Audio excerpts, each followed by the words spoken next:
গাজায় যুদ্ধবিরতির মধ্যেই নেতানিয়াহুর নির্দেশে ফের হামলা জোরদার করেছে ইসরায়েল।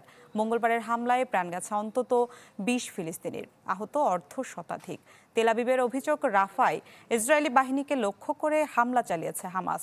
পাল্টা অভিযোগ এনে জিম্মির মরদেহ হস্তান্তর স্থগিত রেখেছে ফিলিস্তিনের স্বাধীনতাকামী গোষ্ঠী।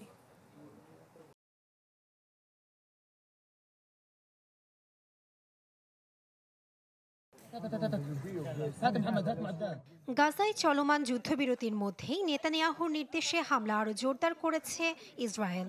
রাফায় আইডিএফ লক্ষ্য করে হামাসের হামলার অভিযোগে মঙ্গলবার উপত্যকা জুড়ে চলে ইসরায়েলি বর্বরতা। রাফা ও দক্ষিণ খান ইউনিসের একাধিক জায়গায় মেলে বিস্ফোরণের খবর, এতে হতাহত হন অনেকে।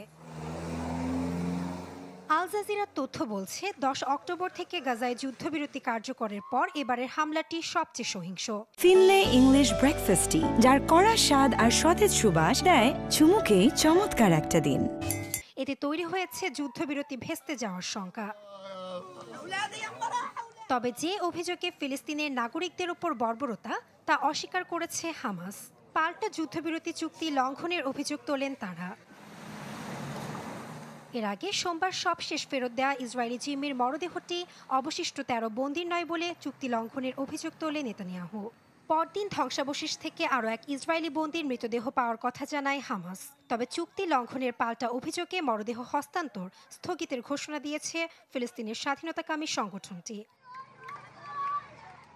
হামাস ইসরায়েল পাল্টাপাল্টি অভিযোগের সুরের মধ্যেই যুদ্ধবিরতি নিয়ে নিজেদের অবস্থান পরিষ্কার করেছে ওয়াশিংটন, জানায় যুদ্ধবিরতি বহালের কথা। নাসরিন আক্তার, চ্যানেল 24।